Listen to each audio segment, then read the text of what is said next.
Hi, internet people. It's the RHOB review. All right. So this is season 6, episode 15, Lost at Sea. Let's see. So we start off back at the restaurant. These ladies can argue and still eat.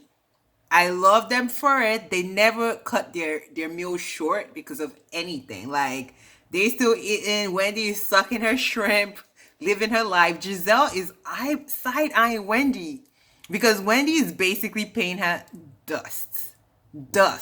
And Carrie tells the man like, you better tell your ladies if they keep arguing like this, they're not gonna look like me at 58. So hey. Robin looks miserable. I don't know if it's because of her period, if it's because Juan didn't show up. Either way, it's uncomfortable to watch. And I'm just like, girl, why did you even come? For real, for real. Then they get in the van and G starts talking about his erection and getting ass, even though he passes out when they get back in the room because he's been drinking all day. Then he calls the other dudes average sausage size in the van. And Candace, of course, she has to always speak up. Everybody's like looking at him because they know he's a drunk grandpa.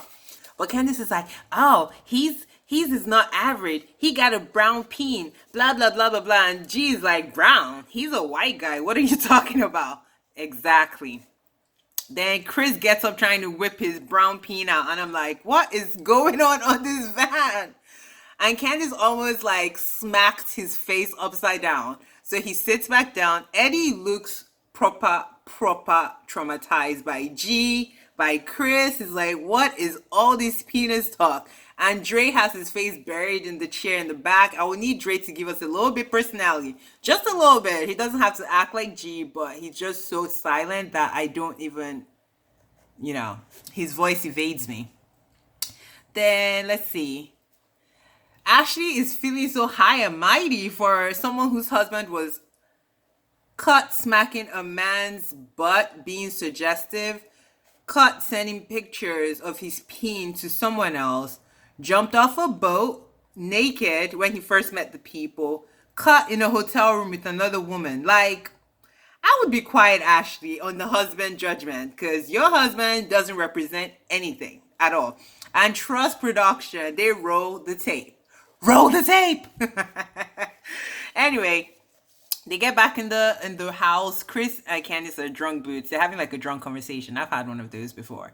Where you're just like, blah, blah, blah. Everything is rosy. He says Ashley is not that bad. But he also calls Candice out, telling her that she fell for the okie doke, which she really did fall for. Then Giselle and Robin start making kind of a fuss, wanting people to like gather around them about leaving.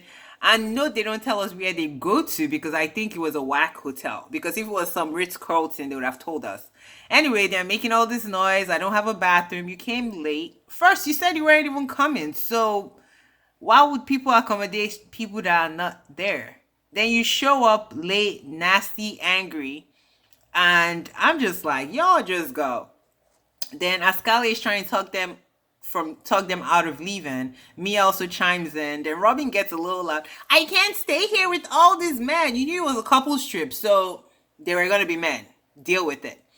And she's being so high and mighty talking about, oh, how am I a grown woman gonna share bathroom with other people? Robin not technically.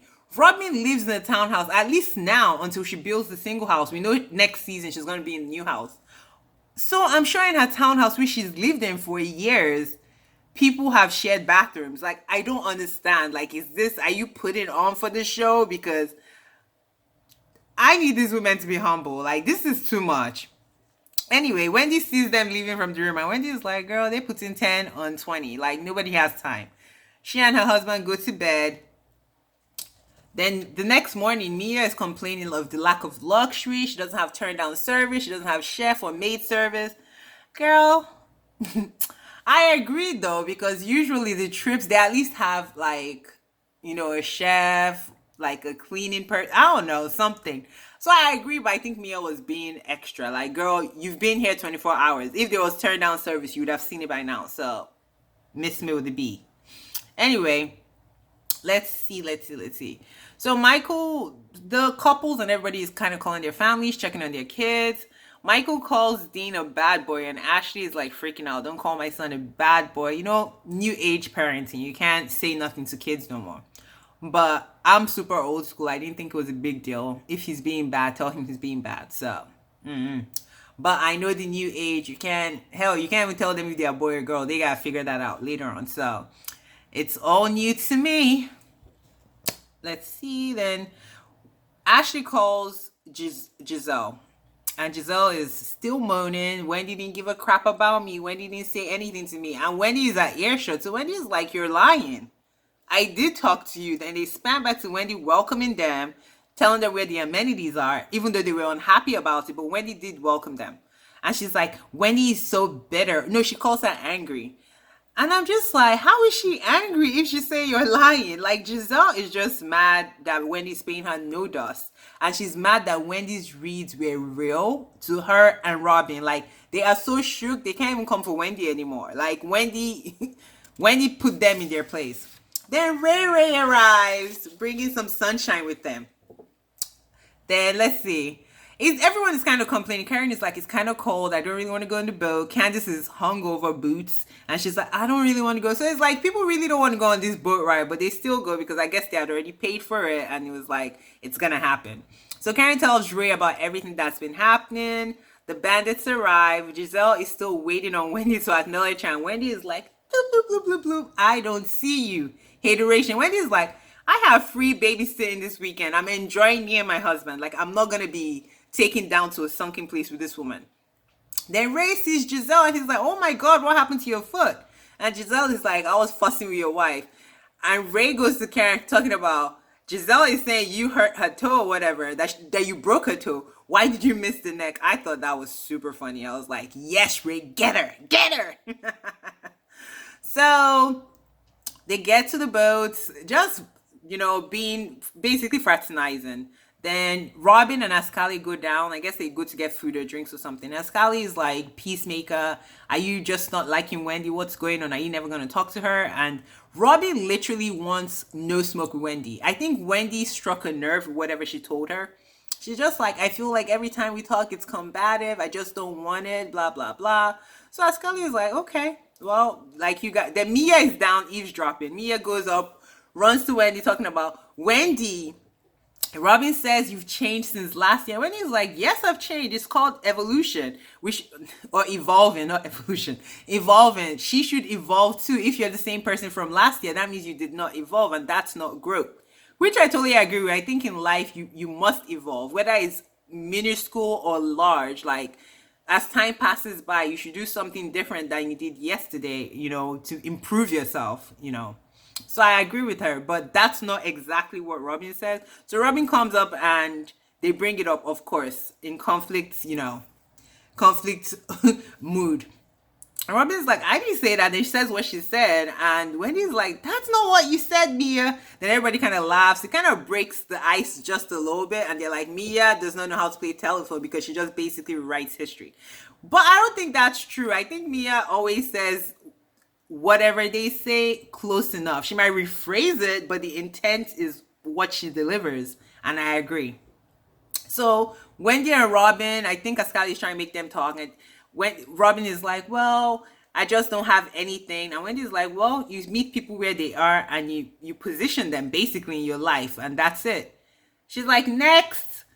Of course, Giselle pipes up about, oh, you ignored us. You did this, you did that. And Wendy is just like, girl, ain't nobody got time for you. And Giselle tries to call Wendy bitter again. Or she called her something. And Wendy is like, you're mean and you're a bully. So, next. Wendy is just like, I'm not featuring these women. I don't need them. And Wendy has all her scenes. So they tried to ice her out, but it didn't work, basically. Then Candice and Mia have a heart-to-heart about everything that's been going on, which I appreciated. It was very honest. It was very heartfelt. Mia tells us about her mom being locked up for 8 years and how she's so scared of her mom losing sobriety, even though she's been sober for 10 years, but she's been triggered lately, like she told us last episode. She cries about it. She tells us that basically her grandparents died when the mom was in prison and she couldn't come out because they wouldn't release the shackles off her in the church. So they cry about it, and Candice kind of says, and Mia apologizes first. She's very mature actually compared to Candice. And Candice apologizes to saying that she didn't know anything about Mia's mom, which is a lie, but whatever. We accept the apology. But she says how she's scared that her music will not be received correctly, which I get because people, my friend's an artist. She's a writer, poetry, all that stuff. So to me, that's like art. And I feel like if you are an artist, it's kind of scary for you to put out your work, which Candice is, and have people critique it because it's like your love is your heart is everything you've worked for. You don't want someone kind of bashing it, which I totally like. I see both their sides, but Candice went too low. And Mia tells her, she's like, come for me, don't go for my mom, come for me, I'm ready, basically. And they kind of call a truce and things kind of move on. Then people are getting along. We get back in the van and G is out of his mind drunk. Like, G is a lot, but I actually like him. He's like an annoying uncle you cannot help but like. I don't know. He doesn't, maybe because I'm not around him, I could tolerate him. I see him being definitely a good addition to this franchise. And he's messing with Ashley like, wake up, look at how knocked out you are, blah blah blah. And Ashley gets proper irritated, and I'm like, why are you so mad? He was just, I think he was making fun, even though it wasn't landing, because no one on the bus was really listening or paying him no mind or laughing at the situation. But Ashley like lost her ever loving mind, and I'm like, what the hell? But they've been kind of having little things on and off the whole episode, so I think Ashley was just kind of done with him. And if he coughed wrong, she would have lost it. So I think that's what it was. This episode was pretty chill compared to the other ones. Like, this was like a B plus, B minus. It was what it was. Not too much hoopla. Giselle is still bitter. Robin is still following Giselle and being a bitter Betty too. So there's nothing much to see. But that's it for me. Have a good day. Bye.